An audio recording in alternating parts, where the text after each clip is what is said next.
नमस्कार, जय हिंद। स्वागत है आप लोग का मेरे यूट्यूब चैनल गोपालपीडिया पे। तो आज 6 मार्च है। 6 मार्च के इतिहास के बारे में जानेंगे, क्या क्या जानकारी उसको एक नज़र में देख लेते हैं। आज के दिन रविंद्रनाथ टैगोर यानी कि गुरुदेव और महात्मा गांधी पहली बार शांति निकेतन में मिले थे। उसके बारे में थोड़ा जानेंगे। दूसरी बात जो आज है, आज का इम्पोर्टेंट और भारतीय पॉलिटिक्स, भारतीय राजनीति का एक अहम हिस्सा जो 1991 का दशक है उसके बारे में जानेंगे। क्या कारण था कि आज ही के दिन यानी 6 मार्च 1991 को तत्कालीन प्रधानमंत्री चंद्रशेखर को रिजाइन देना पड़ा, त्यागपत्र देना पड़ा था। उसके बाद आज हुमायूं के बारे में जानेंगे क्योंकि आज ही के दिन यानी 6 मार्च 1508 ईस्वी को अफगानिस्तान में हुमायूं का जन्म हुआ था। और उसके बाद आज मैगलन के बारे में जानेंगे। क्या ये तथ्य सही है, जैसा कि हम लोग बच्चे से पढ़ते आए हैं कि पृथ्वी का पहला पूरी तरह से चक्कर लगाने वाला कोई व्यक्ति था तो वो मैगलन था। क्या ये सही है जो हम लोग बच्चे से ही पढ़ रहे हैं, या इसमें क्या सच्चाई है, कहाँ तक सच्चाई है? और अपनी यात्रा के दौरान मैगलन कहाँ कहाँ गया, मैगलन किस किस जगह का खोज किया, उसके बारे में जानकारी प्राप्त करेंगे। उसके बाद है आज बात करेंगे इटली का एक चित्रकार माइकल एंजेलो के बारे में, जिनका कि ये जब पूरा वेस्टर्न कल्चर का यानी पश्चिमी सभ्यता का जो रेनेसा काल कहा जाता है, पुनर्जागरण का काल कहा जाता है,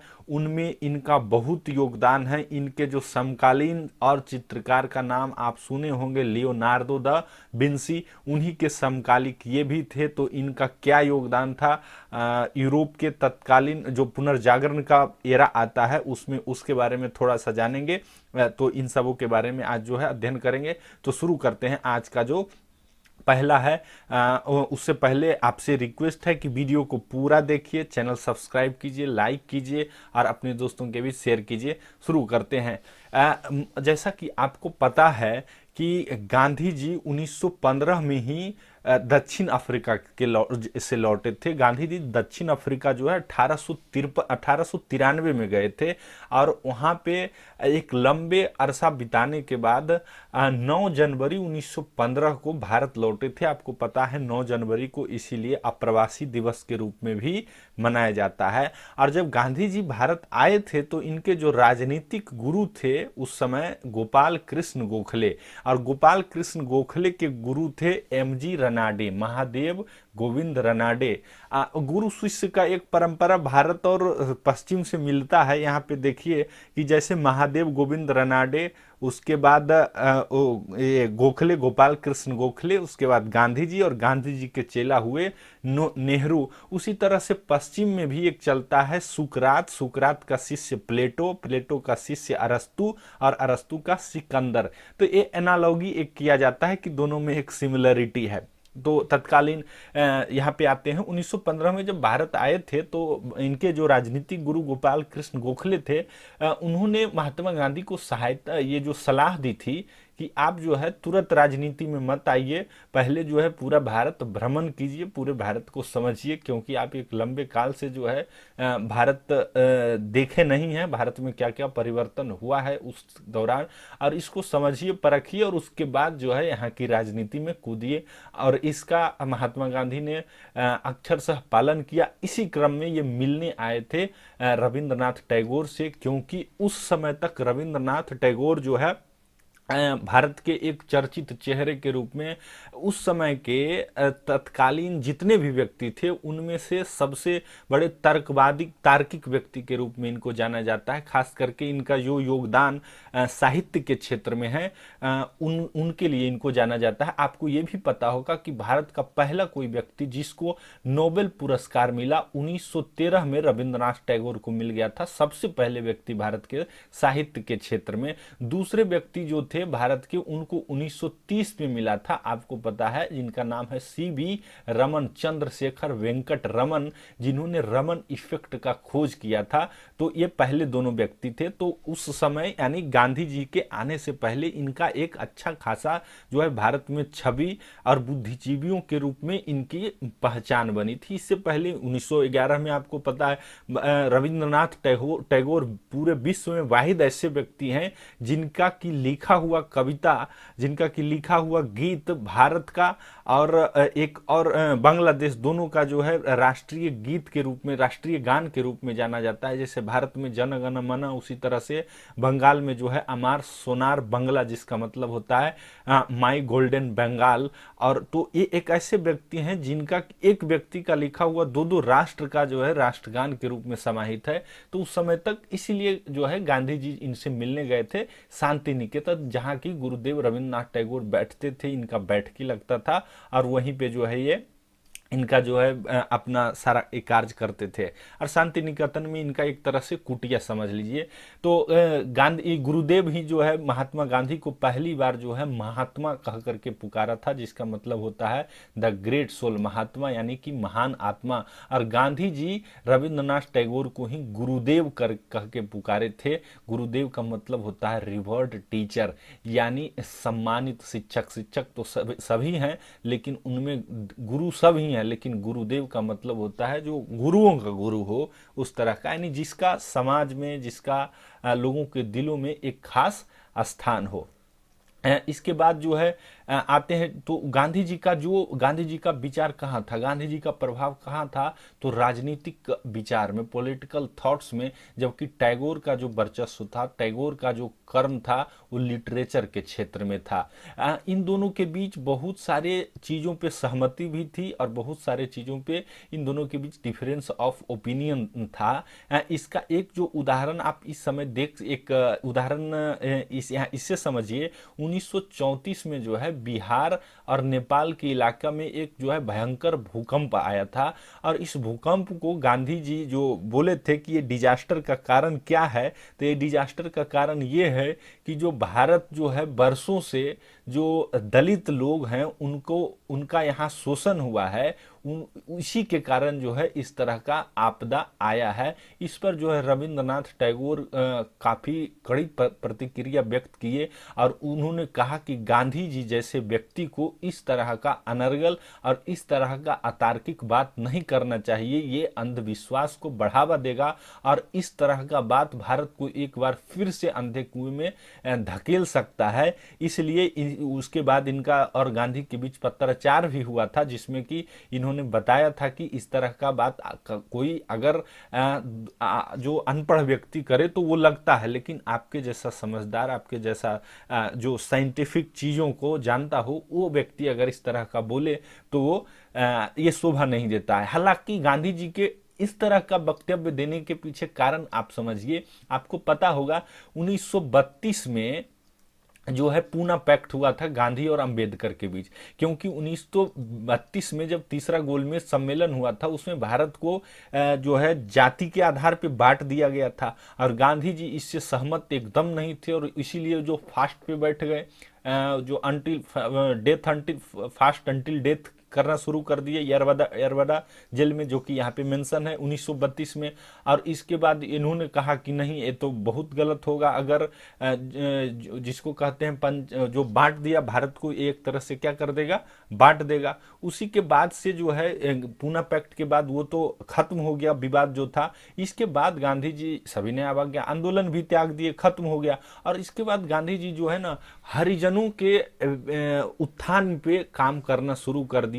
इसी समय आपको पता होगा एक पत्रिका गांधी जी निकाले थे जिसका नाम था हरिजन, और उसमें खास करके यही जो है अपना विचार प्रकट करते थे कि किस तरह से इन लोगों का उत्थान हो। हरिजन शब्द का जो क्वाइन किया गया था वो गांधी जी के द्वारा ही किया गया था। हरिजन का मतलब होता है हरि, हरि मतलब भगवान, हरि विष्णु को ऐसे कहा जाता है, लेकिन हरि का मतलब मोटा मोटी समझिए भगवान का जन जो है वही हरिजन है। और गिरिजन भी कहे थे, गिरिजन का मतलब वैसे लोग जो पहाड़ी इलाकों में रहते हैं उनको गिरिजन कह के पुकारते थे।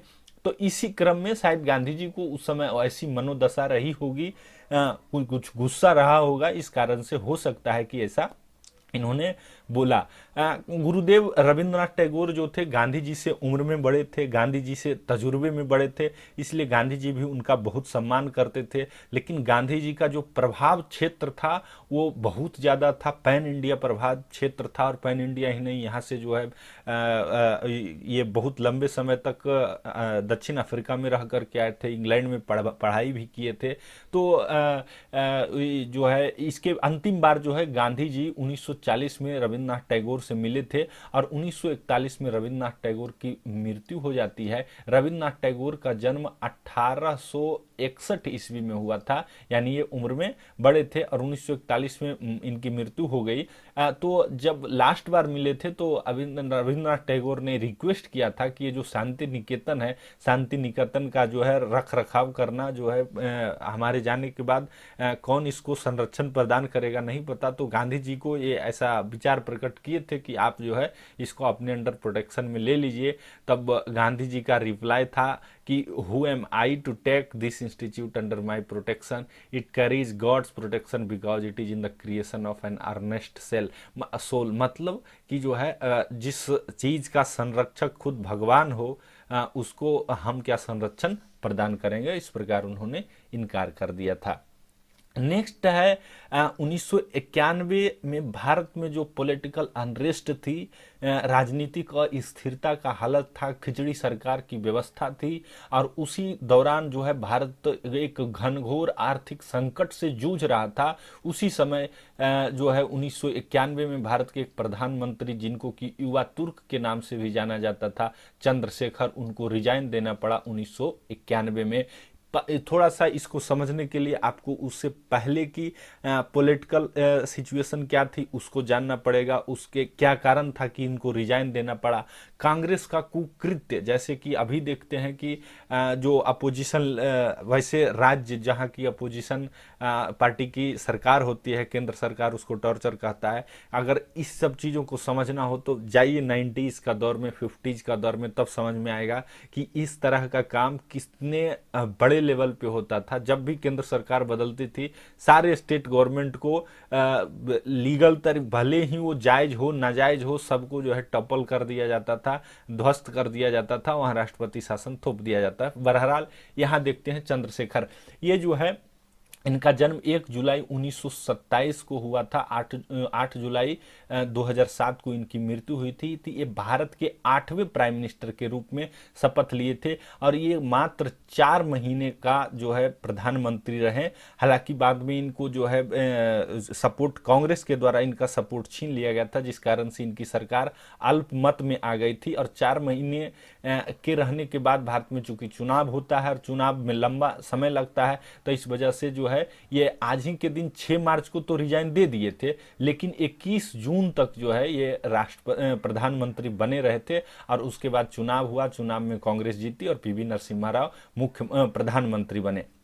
8वें प्राइम मिनिस्टर थे व्यक्तिगत रूप से। इससे पहले के कौन कौन प्राइम मिनिस्टर थे आप यहाँ देख सकते हैं। पहले प्रधानमंत्री जवाहरलाल नेहरू, दूसरे प्रधानमंत्री थे जो पूर्णकालिक प्रधानमंत्री लाल बहादुर शास्त्री, उसके बाद इंदिरा गांधी, उसके बाद आपके मोरारजी देसाई, उसके बाद चौधरी चरण सिंह और राजीव गांधी। राजीव गांधी के बाद विश्वनाथ प्रताप सिंह, वीपी सिंह, और इसके बाद चंद्रशेखर ये प्रधानमंत्री बने थे। और इसके बाद पीवी नरसिम्हा राव प्रधानमंत्री, नवे प्रधानमंत्री बने।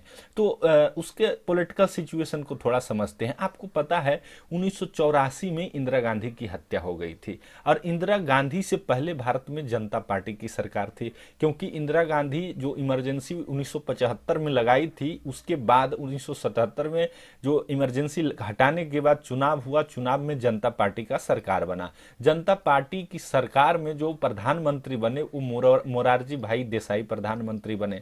लेकिन इनकी सरकार में 2 व्यक्ति थे जो प्रबल दावेदार थे प्रधानमंत्री, एक मोरारजी भाई देसाई और दूसरे चौधरी चरण सिंह।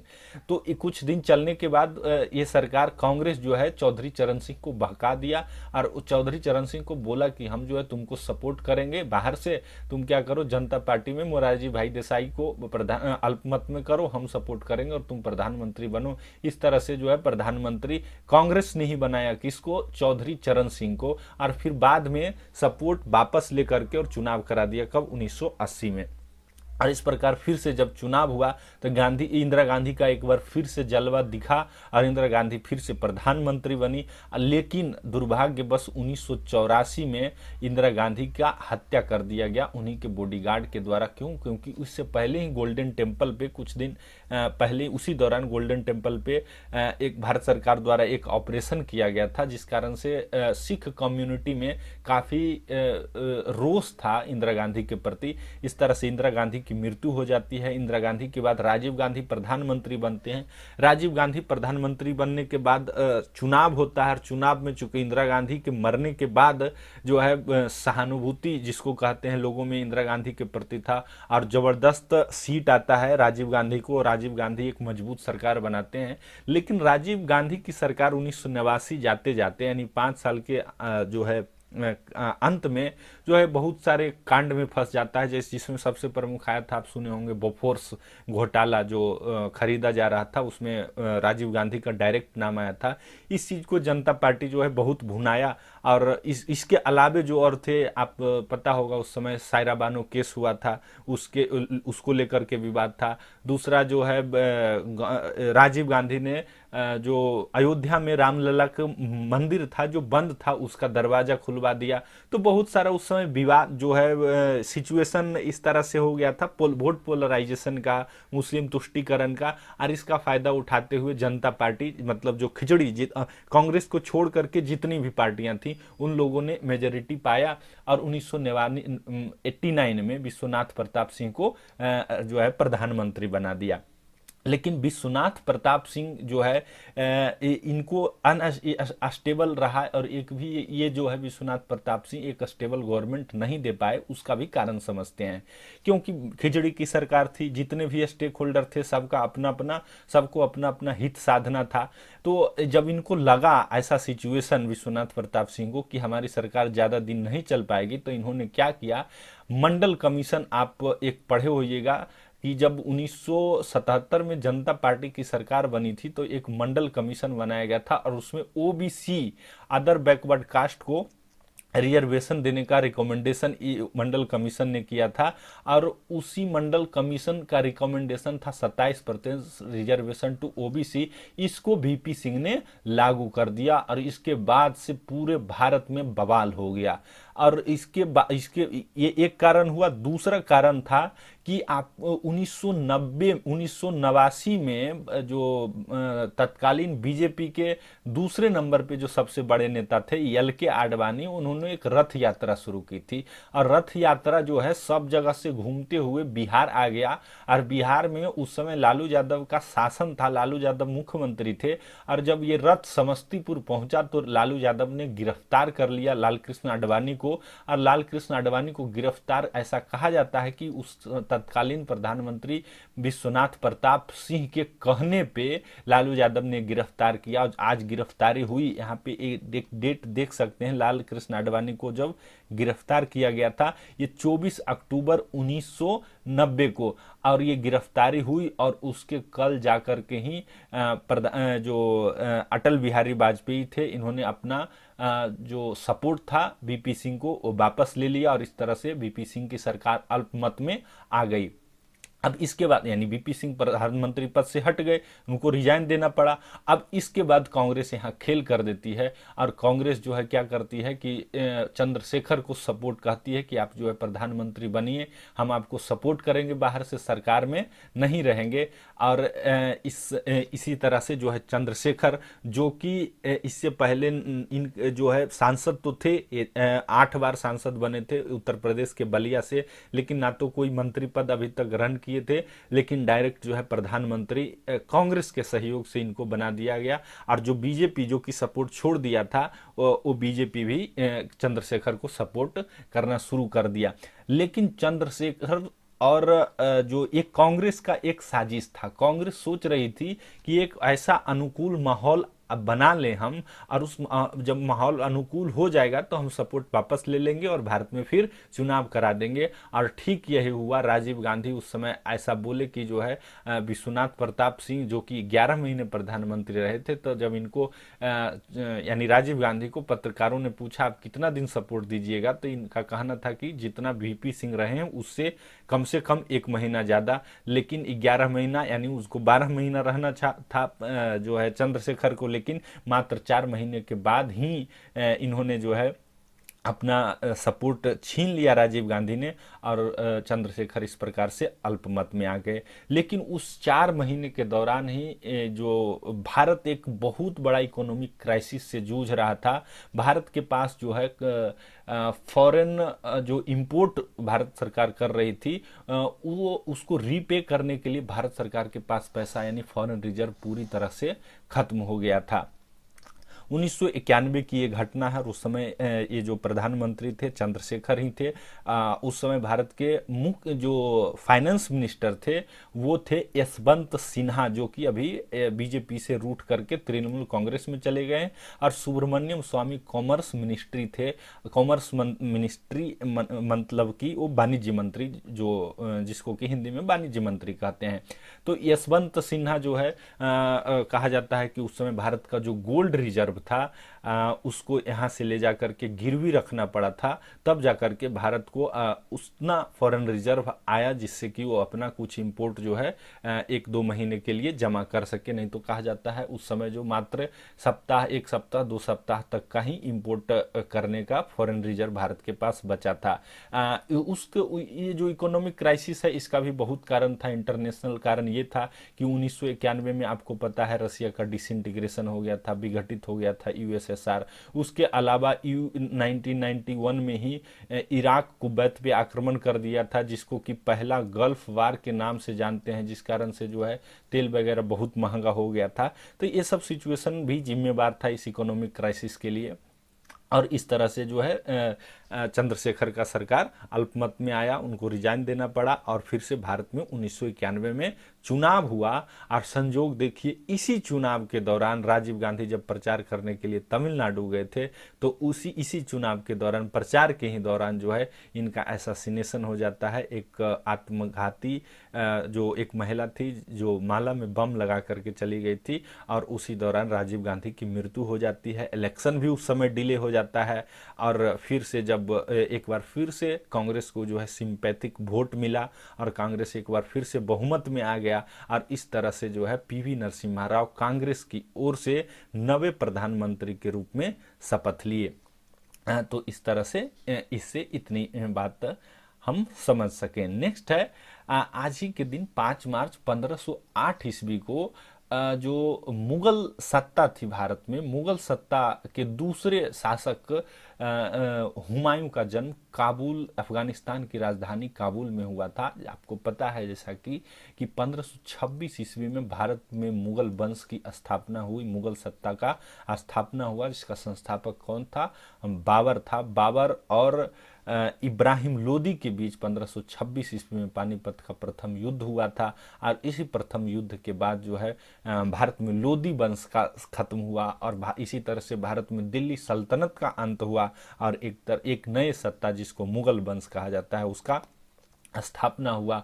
हम लोग पहले भी देखे हैं कि मुगल जो एरा था, मुगल जो वंश था, उस समय तत्कालीन जो मुस्लिम डायनेस्ट थे, 3 डायनेस्ट महत्वपूर्ण थे पूरे एशिया और खास करके मिडिल एशिया, ईस्ट एशिया में देखिएगा उसमें कौन कौन था। तो भारत का ये मुगल डायनेस्ट, ईरान का जो सफाविद डायनेस्टी जिसको कहा जाता है सफाविद वंश, और एक ऑटोमन एम्पायर। ये 3 जो इनको गन पाउडर एम्पायर के नाम से भी जाना जाता था, क्योंकि इसको जो है बारूद के दम पे जीता गया था और अपने बाहुबल के दम पे जीता गया था। तो हुमायूं बाबर के मरने के बाद, बाबर तो लड़ाई ही लड़ता रहा। 1527 में खानवा का युद्ध, 1528 में घाघरा, 26, 27, 28, 29 और 30 में जो है इसकी बाबर का मृत्यु हो जाता है। और इस तरह से जो है मुगल सल्तनत का, मुगल डायनेस्टी डायनेस्ट का दूसरा शासक बनता है कौन? हुमायूं।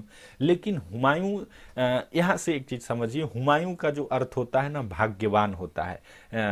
जो शब्द है इसका, इसका शाब्दिक अर्थ है, लेकिन इसका जो शासन काल को देखते हुए ऐसा कहा जा सकता है कि ये जो है सबसे भाग्यहीन शासक था। बाबर के 4 बेटे थे, कामरान, अस्करी, हिंदाल और हुमायूं।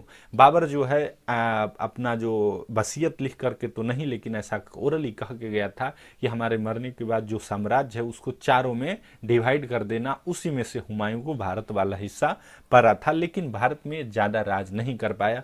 पहले तो ये 2 टर्म में भारत में शासन किया, एक 1530 से लेकर के 1540 तक और दूसरा 1555 से लेकर के 1556 तक। ऐसा क्यों? तो 1530 से 40 तक इसका ठीक रहा, लेकिन 40 में जो है ये 2 युद्ध इसको करना पड़ा। आपको पता होगा सूर डायनेस्टी का शासक था शेर शाह सूरी, और शेर शाह सूरी से सामना हुआ हुमायूं का, और शेर शाह सूरी से 2 लड़ाई किया। एक 1539 में, इसको कहते हैं चौसा का युद्ध, और 1540 में एक लड़ाई लड़ा जिसका नाम है कन्नौज का युद्ध। और इस दोनों युद्ध के बाद हुमायूं जो है बुरी तरह से हारा, और हार करके यहाँ से जो ईरान चला गया। ईरान के उस समय जो तत्कालीन शासक वही सफाविद डायनेस्टी के थे, उसने इसको संरक्षण दिया हुमायूं को, और इस तरह से भारत में जो है शेर शाह सूर यानी सूर डायनेस्टी का स्थापना हुआ। और शेर शाह सूरी जो है यहाँ शासन किया कब तक? 1555 तक। 1555 में फिर से हुमायूं जो है अपने साजो सामान के साथ भारत लौटा, और 1555 में ये एक युद्ध लड़ता है जिसको कहते हैं सरहिंद का लड़ाई। और सरहिंद का लड़ाई में शेर शाह सूरी और मुगल शासक हुमायूं और जो है जो सूर वंश का शासक सिकंदर शाह सूर के बीच होता है। सिकंदर शाह सूर उसमें हार जाता है, और इस तरह से जो है मुगल यानी हुमायूं फिर से एक बार भारत का जो है शासन बन जाता है। 1556 ईस्वी में बहुत बड़े अल्पकाल में जो है इसकी मृत्यु हो जाती है। ये एक पुस्तकालय के सीढ़ी से उतर रहा होता है।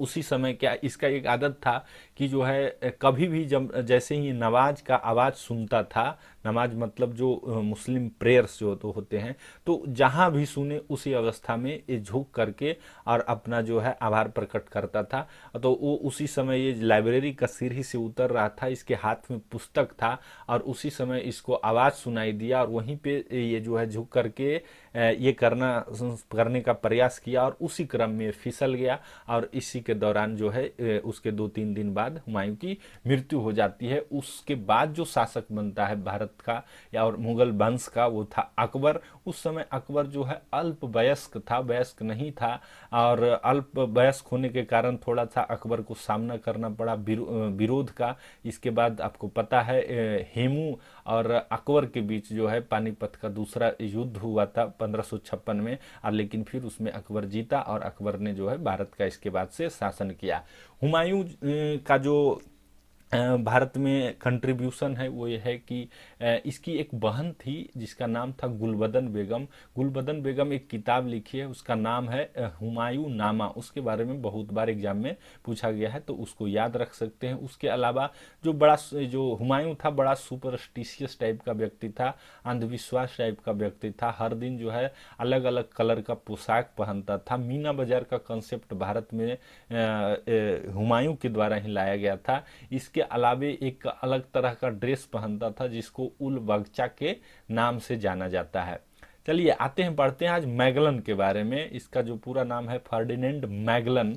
ये पुर्तगाल का रहने वाला था। मैप में देखिएगा तो पुर्तगाल ये है, पुर्तगाल स्पेन के ऊपर, और पुर्तगाल का पूरा बॉर्डर जो है उत्तरी अटलांटिक महासागर में मिलता है।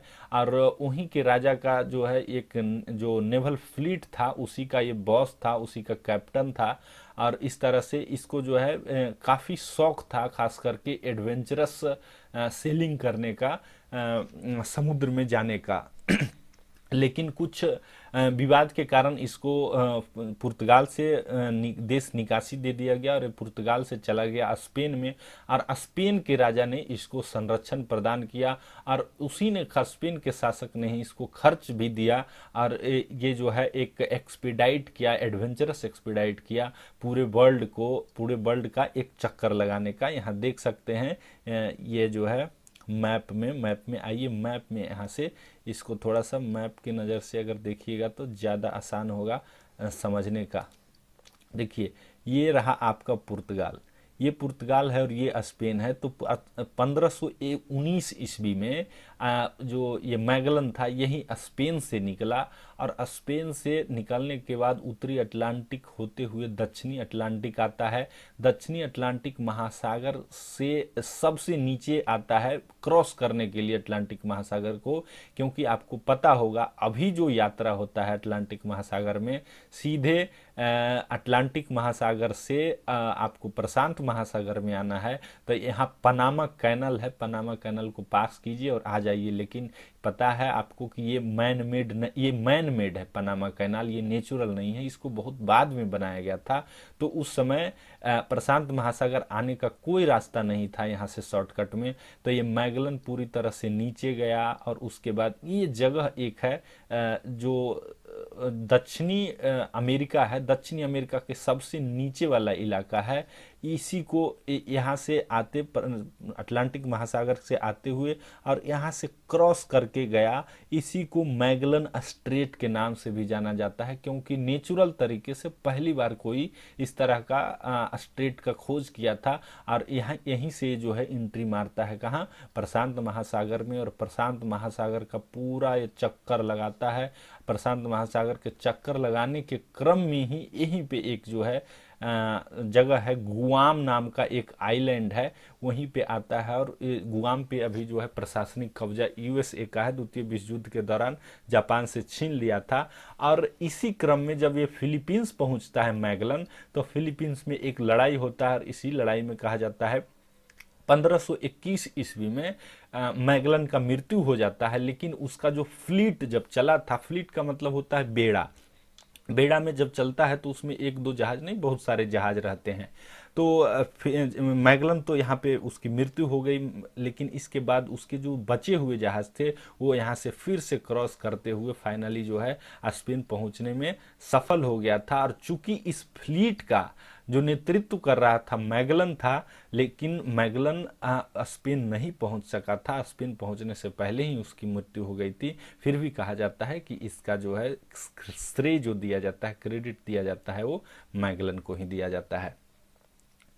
तो इतना जाने मैगलन के बारे में। जब ये चला था तो अपने फ्लीट में इसके साथ 270 सेलर थे। 1519 में शुरू किया था, 1521 में फिर से वापस आया मैगलन को छोड़ करके। उसके फ्लीट वाले वापस, ये कहा जाता है उस समय का द ग्रेटेस्ट सी वोयाज, समुद्री यात्रा को वोयाज कहा जाता है, ever undertaken and the most significant, यानी तत्कालीन जो टाइम था उस समय का ये सबसे बड़ा इस तरह का कोई जो है रिस्क लेना, क्योंकि उस समय अभी के जैसा टेक्नोलॉजी नहीं था कि अब कहीं आप फंस गए तो आप इन्फॉर्म कर सकते हैं।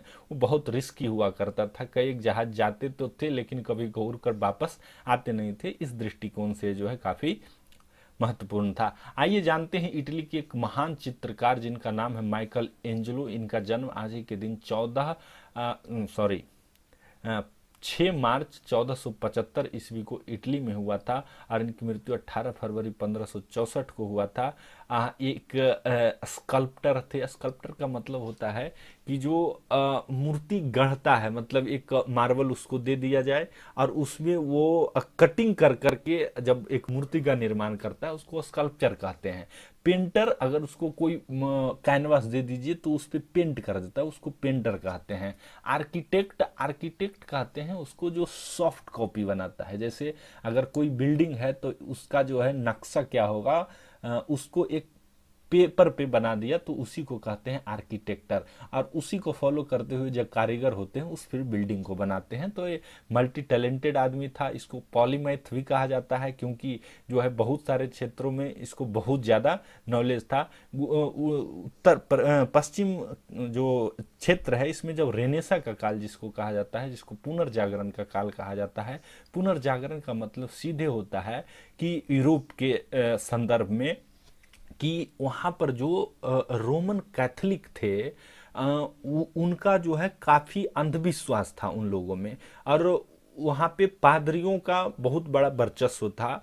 पादरी लोग बड़े अंधविश्वासी थे, लोगों पे जो है तरह तरह का लोगों को भ्रम में डाले रहते थे। किसी तरह का अगर कोई इन्वेंशन होता था तो उसको जो है वो नकार देते थे। इसी क्रम में जैसे आप पढ़े थे सुकरात को जो है जहर दे दिया गया था। कॉपरनिकस जब कहा कि पृथ्वी जो है गोल है, चौड़ा जो है प्लेन नहीं है, तो उसको भी जो है देश निकाला दे दिया गया, उसका भी बहिष्कार किया गया।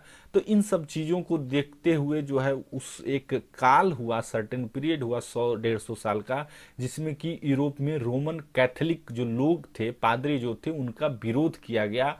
और उसी के अगेंस्ट में आपको पता होगा एक नाम मार्टिन लूथर किंग जूनियर, जिसका कि रेनेसा पुनर्जागरण के काल में सबसे महत्वपूर्ण योगदान था। उसी के नेतृत्व में रोमन प्रोटेस्टेंट रोमन कैथोलिक के अगेंस्ट में क्या तैयार किया गया, रोमन प्रोटेस्टेंट, यानी उसके एक जो है वो जो कंजर्वेटिव था पहले रोमन कैथोलिक, अब उसको थोड़ा सा लिबरल करके एक और नए धर्म के रूप में उसको स्थापित किया गया था। भी एक ये भी क्रिश्चियन ही, लेकिन जो कैथोलिक थे उससे थोड़ा सा लिबरल, इसी को कहा जाता है रेनेसा का काल। इसी के बाद सिर्फ धार्मिक दृष्टिकोण से नहीं, साहित्यिक दृष्टिकोण से भी, राजनीतिक दृष्टिकोण से भी, आर्थिक दृष्टिकोण से भी, सभी दृष्टिकोणों में एक बहुत बड़ा परिवर्तन आया यूरोप के जो क्षेत्र है यूरोपियन एरिया में।